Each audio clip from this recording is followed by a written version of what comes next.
about the ice truckers who haul their precious cargoes across frozen lakes and tundra in the Arctic Circle, or those heroes who service remote islands in the Pacific, or who fly into inaccessible airstrips in the rainforests.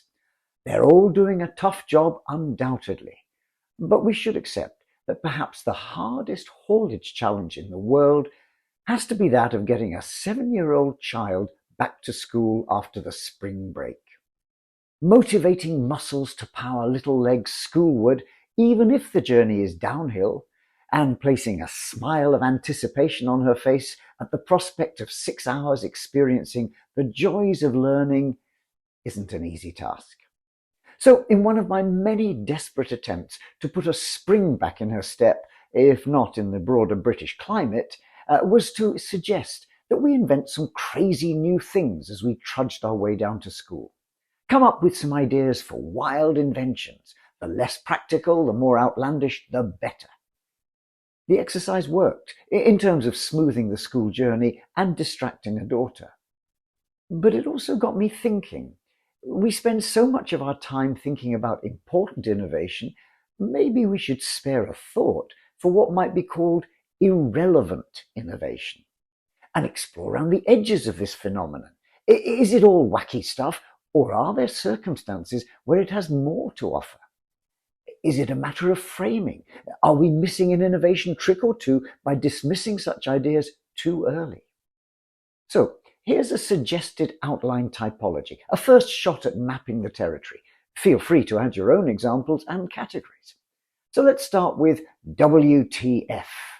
Now, these are the ideas that leap out at you from the screen or jump up from the page with a fistful of questions, like, what were they thinking of? Who dreamed this up, and what were they on at the time, and who on earth would want this? Or maybe just a pure, simple, and very large why. For example, patenting the cheese-flavored cigarette, or the musical flamethrower. Now, sometimes a closer look might reveal the originator's tongue firmly wedged in their cheek. These are elaborate jokes and nudges to remind us not to take innovation life too seriously. But all too often they have the stamp of sincerity about them. Someone really believes that what the world needs now is their invention.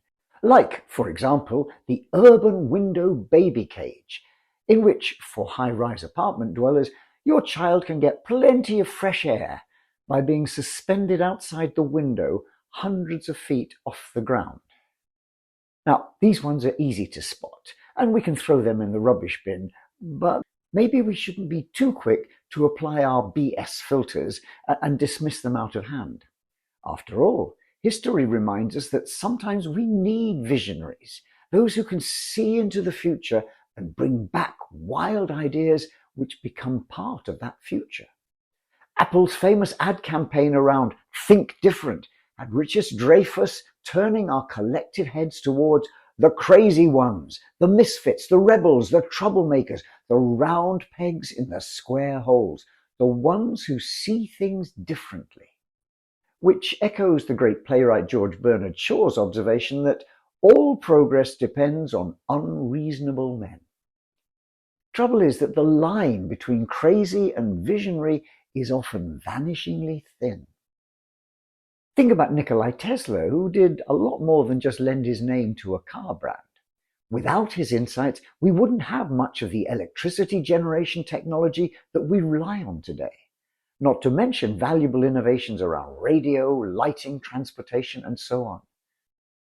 But we didn't get earthquake-generating machines, thought cameras, death beams, supersonic airships, or artificial tidal waves, which may be a good thing. Melissa Schilling, in her excellent book of the same name, classes people like Tesla as quirky, and that word captures their character traits well. It is also worth noting that we tend to label ordinary folk who come up with oddball stuff as variations on crazy. But if the ideas originate from billionaires who've built their fortune on innovation, we use the much more forgiving eccentric descriptor. Well, our second class would be what we might call bouncing back off the wall. You can almost see the creative moment late at night, fueled by questionable alcohol or other stimulants, that point where the conversation explodes around a key wild thought. Like, let's convince people that what they really need is a pet rock. Innovations of this kind start life as a crazy idea, but somehow along the way they acquire a momentum of their own. A community of users, or perhaps co-conspirators, emerges, which brings the thing to life and creates its own use case. Gary Dahl's madcap idea about pet rocks led to him selling over 10,000 of them every day. At the height of the craze, several tons of nearly 2 million of them were being adopted. You could still buy one today if you're wanting a low-maintenance companion. Or how about changing your eating habits and improving your digestion by using a slow fork next time you sit down to a meal? Or a no phone. Looks like the real thing, but actually has zero functionality inside. Or the selfie toaster, which produces toast with your image on it. Our third group we could call following the yellow brick road. Sometimes innovations build on well-established trajectories, but lead us to unexpected and sometimes irrelevant places.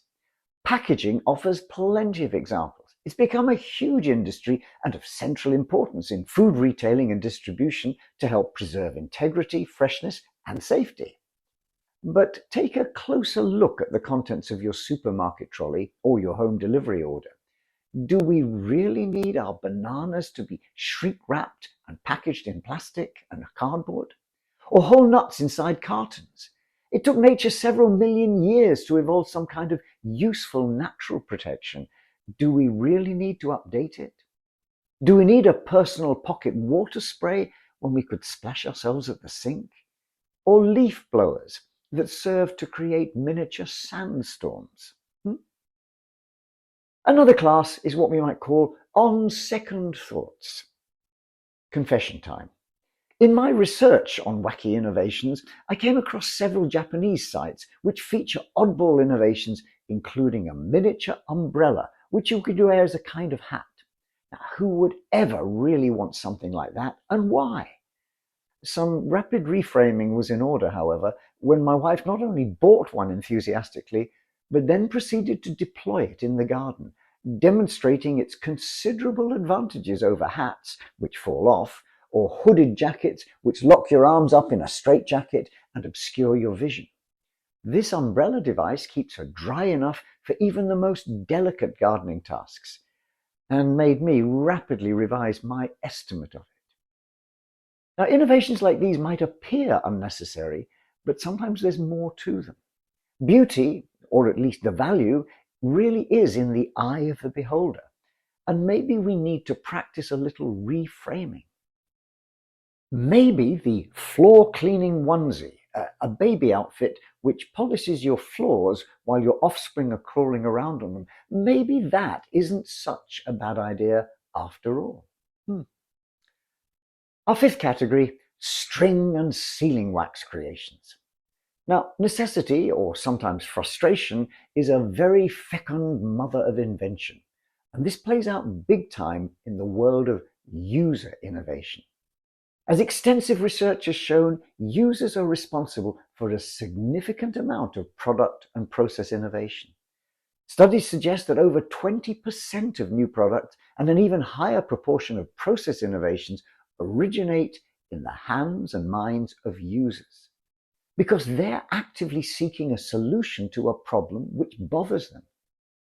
Couple this with a tolerance for imperfection, they're happy to experiment with prototypes which work, even if they look a bit odd and lack design elegance. So many of those early hacks and minimum viable workarounds might look crazy, but they could be the start of something which becomes a mainstream innovation. Think of where many new sports, things like skateboarding or windsurfing, originate, or where childcare innovations like collapsible buggies or disposable diapers, where these things began, and the oddball user is often clearly in view in the background. Category number 6, seemed like a good idea at the time. Sometimes, back to trajectories again, we can extrapolate trends to create apparently interesting opportunities and then go on to innovate something irrelevant. The wonderful Museum of Failure in Sweden and online has plenty of examples you can see, including a sizable number from big companies. For example, anticipating the time-poor commuters across big cities like New York and recognizing the nutritional challenges in a diet consisting of snatch snacks, the food giant Gerber came up with a line of quality adult foods which could be consumed quickly from a jar, sort of spooning up adult baby food in grown-up flavors like Mediterranean vegetables. Perhaps not surprisingly, it didn't take off. And despite having proved his innovation skills in the field of home computers, where his ZX80 range opened up the mass market for the product, Clive Sinclair's venture into electromobility, the C5, became a byword for how not to do innovation. At some point, some kind of reality distortion field seems to come into play for the innovators. An experience well documented in the excellent history of the Segway personal transportation system that somehow never quite happened. Group 7, wrong place, wrong time. Timing in innovation, as much as in stand-up comedy, is everything. And sometimes the great idea on which many people have worked arrives perfectly formed, well thought out, but at totally the wrong moment. Take the Bristol Brabazon, originally conceived as a breakthrough aeroplane design to exploit the anticipated huge market growth in long-haul international air travel in the post-war period.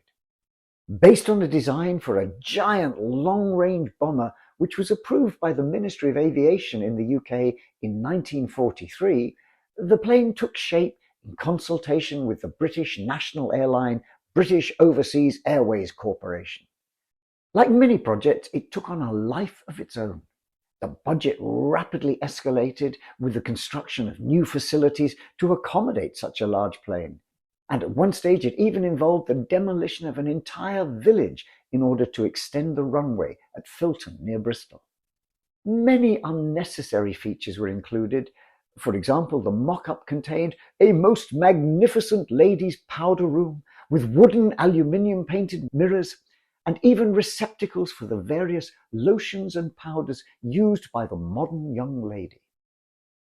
The prototype took 6.5 years to build and involved major technical crises with wings and engine design, but eventually it flew, and very well. The only problem was that the character of the post-war aircraft market was very different from that envisaged by the technologists, and in 1952, after flying less than 1,000 miles, the project was abandoned at considerable cost to the taxpayer. Number 8 is a little similar about time, this time coming too early to the party. Because sometimes it's the other way round. Innovations arriving ahead of rather than behind their time, and looking round in embarrassment at the handful of other early bird party guests, trying to interest them. Markets that have yet to materialize, or very often technologies that have yet to mature. Step forward Apple and the Newton, or Google and their glasses. These are examples where the particular embodiment of the innovation didn't quite make it and appeared unnecessary or irrelevant, but where the learning acquired through such failure has proved invaluable in terms of shaping future successful directions. And we should also think about blind spots. Spare a thought for the otherwise great ideas which suffer from a lack of insight into the context in which they might find themselves. For example, there are plenty of cases where a simple and apparently useful name can turn out to have unfortunate consequences when placed in a different linguistic or cultural zone. Think of French kids growing up happily slurping away a fizzy drink with the unfortunate, at least in English-speaking contexts, with the unfortunate name of shit. Or their Ghanaian counterparts who enjoy a similar fizzy drink called pea cola, not so popular with tourists. Now, Everett Rogers spent his lifetime researching adoption and diffusion of innovations, and one of the cardinal lessons he drew out of thousands of studies was the need to think carefully about compatibility. How well does your innovation fit into the context in which you're planning to place it? The moral of this story? Well, first, creativity is a powerful motivator, and not least when your primary aim is getting recalcitrant children to school. We're fortunately hardwired for it, and our imaginations sometimes lead us to come up with and even try out crazy stuff. And as the Darwin Awards amply demonstrate, there is an element of natural selection involved which helps us avoid the really bad ideas. But not every wild idea is worthless. One of the early lessons I learned about creativity was the importance of what Tudor Rickard calls stepping stones. Those oddball ideas, strange in themselves, which serve to take our minds down different pathways and may lead us to somewhere useful. And framing matters in two directions. First, we need to hammer home the compatibility lesson taught us by Everett Rogers. Innovations don't exist in a vacuum, and we need to think about compatibility with the context in which we're placing them. But second, how far can we adapt the frame we place around an innovation? How far are we willing to stretch our own thinking and behavior to accommodate it? Think of the science fiction images of ideas like a smart wristwatch, which wakes you, talks to you, enables communication, acts as a map and a compass combined, and also tells you the time. Literally incredible, unbelievable, until we all started to buy and wear smart watches. But perhaps more than anything, we should also think of those innovations which started out as important, relevant, and useful things which offered to make significant positive impact, but which, like DDT and many other examples, later turned out to have negative consequences.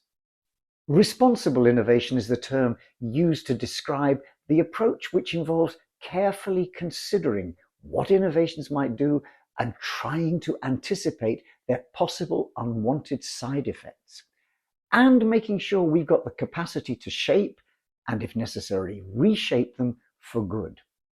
Now, in an exploding world of innovation possibilities like the one which AI is bringing, this looks like an essential rather than an optional approach to take.